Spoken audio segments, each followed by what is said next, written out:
Today is May 11th. Welcome to Big Book Daily. My name is Rob. I am an alcoholic. It is a thrill, honor, and joy to be here with you today as we journey through the Big Book of Alcoholics Anonymous and the 12 Steps and 12 Traditions. Today out of the Big Book, we're on Chapter 8, Two Whys. We'll read page 116.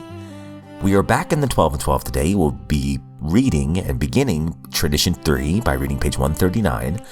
And of course, we'll read the 24 hours a day and daily reflection.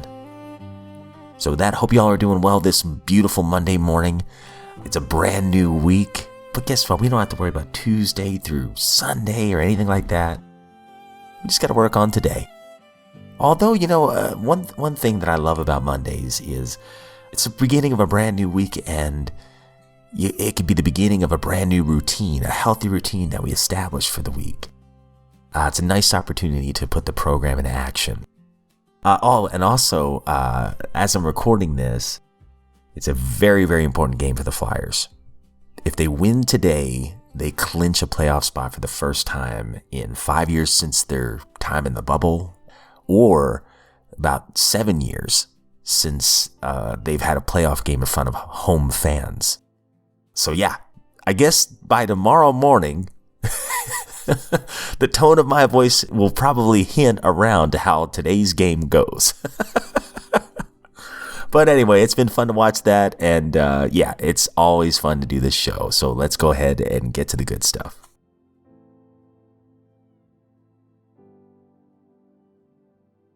All right, my friends. So if you recall from yesterday's reading, we've been talking about hypothetical situations of how, the spouse of the alcoholic should probably not lie to the employer about why he's not going to work or anything like that. That should be the alcoholic's responsibility to deal with that problem. So we are on 116.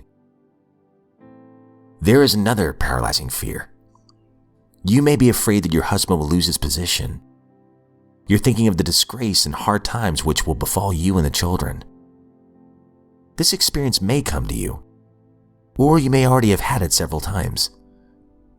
Should it happen again, regard it in a different light.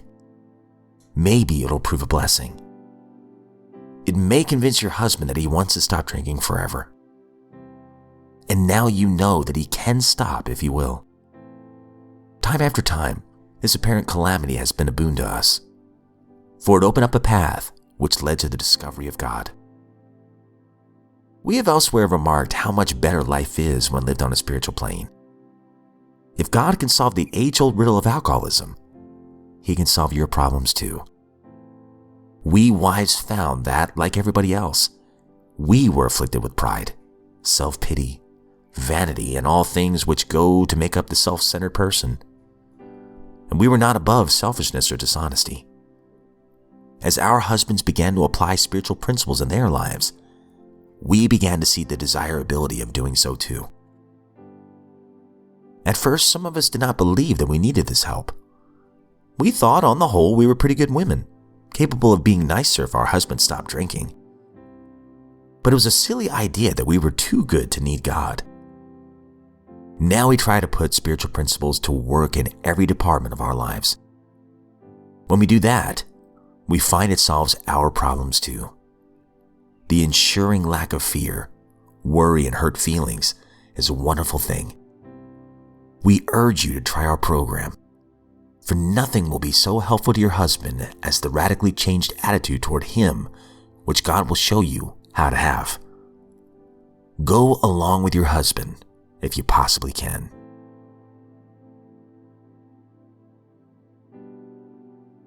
Out of the 12 and 12, we're on Tradition 3. The only requirement for AA membership is a desire to stop drinking. Page 139. This tradition is packed with meaning. For AA is really saying to every serious drinker, you are an AA member if you say so. You can declare yourself in. Nobody can keep you out. No matter who you are, no matter how low you've gone, no matter how grave your emotional complications and even your crimes, we still can't deny you AA. We don't want to keep you out. We aren't a bit afraid that you'll harm us, never mind how twisted or violent you may be. We just want to be sure that you get the same great chance for sobriety that we've had. So you're an AA member the minute you declare yourself. To establish this principle of membership took years of harrowing experience.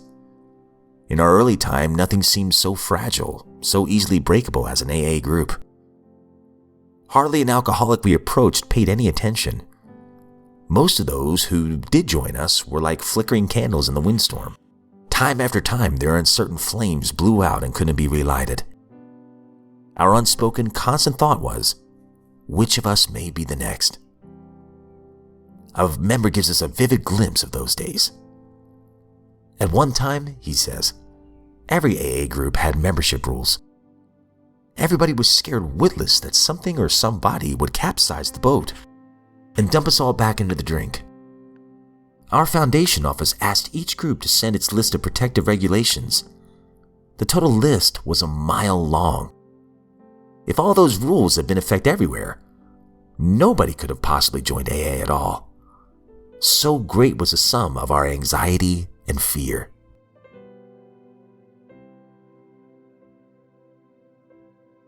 "24 hours a day, May 11th. AA thought for the day.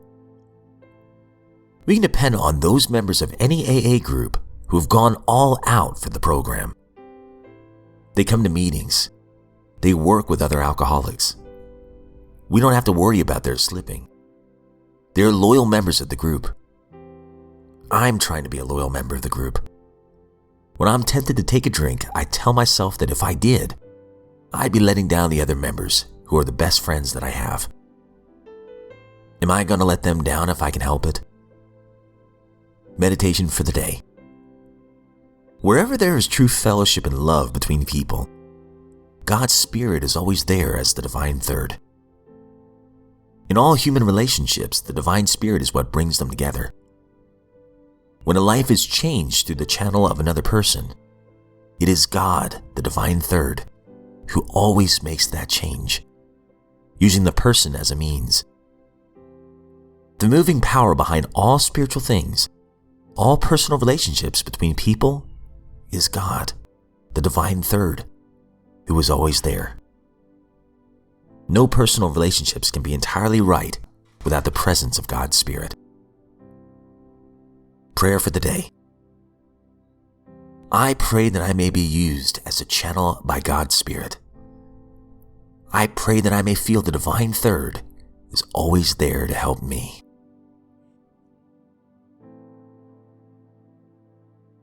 Daily Reflection, May 11th. A new sense of belonging. Until we have talked with complete candor of our conflicts and had listened to someone else do the same thing, we still didn't belong. 12 Steps and 12 Traditions, page 57. After 4 years in AA, I was able to discover the freedom from the burden of buried emotions that had caused me so much pain. With the help of AA and extra counseling, the pain was released, and I felt a complete sense of belonging and peace. I also felt a joy and a love of God that I have never experienced before. I am in awe of the power of Step 5. All right, my friends, that concludes today's reading, and I love, what did he say? Gosh, I did it again. I closed the book. Let's see. I have felt a complete sense of belonging and peace. I also felt a joy and love of God that I had never experienced before. I am in awe of the power of Step 5. I talked about this yesterday, Step 5.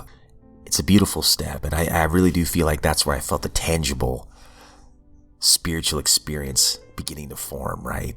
I felt something on the way home, that freedom and that joy. And somebody explained to me that happiness is more fleeting. It's great in the moment, but it soon goes away. Joy, on the other hand, it has legs. It lasts longer, and I can be joyful in spite of the circumstances around me. That's a gift I've received from sobriety. Joy. That, you know what, everything's going to be okay. that, you know what, there's still thousands of things that I could be thankful for. And at the very least, if I'm sober today, it's a good day. But the breath in my lungs, my family, I mean, I could go on and on and on. And one thing that stood out to me in the 24 hours a day, and I meant to mention it yesterday, but I'm so glad they brought the topic up again. Talking about the fellowship, right? I get what they're saying, about how it's good to have that accountability. And I love accountability. I check in with about 5 or 6 different people around 5 o'clock every evening, including my sponsor. I remember when I've mentioned the 5 things, call your sponsor and all that stuff was one of them. He meant for me to just do that, during the time that he was taking me through the steps that first year. Well, I loved that routine and that accountability, so I never stopped. I think he mentioned years ago, dude, you can stop. You don't have to do that anymore. I said, brother, I need it. He's like, honestly, I appreciate you doing it. And so I've been doing it ever since. But I also have other folks that I check in with as well that either have similar struggles in certain areas aside from drinking that I do. So that accountability is huge for me, and I'm a big believer in accountability.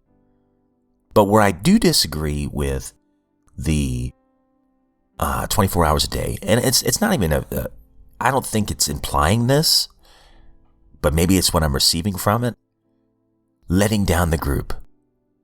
I can only speak from my own experience, but anybody that's gone back out and comes back, from what I've seen, the group receives them with open arms and is so grateful they came back. Don't get me wrong, it hurts. Like, it hurts my heart. And maybe that's what the 24 hours is talking about. Like, it would hurt my heart if a dear friend of mine were to go back out. But I wouldn't be necessarily mad at him. Like, how dare him? Doesn't he know that I need him?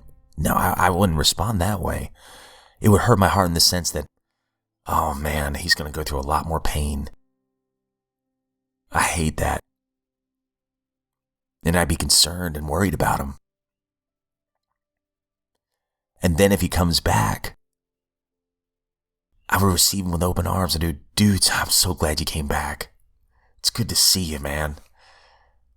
I see both sides to that. Accountability is a beautiful thing, and I don't want to let the group down. But at the same time, if you have relapsed, trust me when I say, if you're afraid of coming back, if you're afraid of being chastised, at least in my experience in the meetings, that doesn't happen.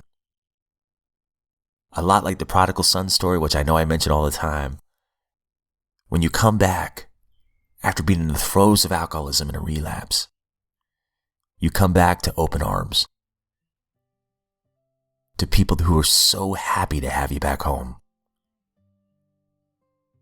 And then your experience in the relapse can help everybody else. I went back out thinking that somehow it would be better this time, and guess what? It was worse. It reminds us that, holy cow, this alcoholism it's serious. It's serious, and it can get us at any time. It is cunning, baffling, and powerful. So it gives a great gift to the group when somebody comes back and shares about their experience in the relapse. It is a great gift to the group. So you come back to a hug, and embrace. And if you don't, by the way, I would maybe find a new meeting, because I don't think that's what it's all about. But anyway, I'll get off my little soapbox there. But anyway, my friends, I hope you all have a great day today. If you're sober, you're a miracle. And if you're not sober, I hope you know that you're a miracle as well, and that you have great worth and value.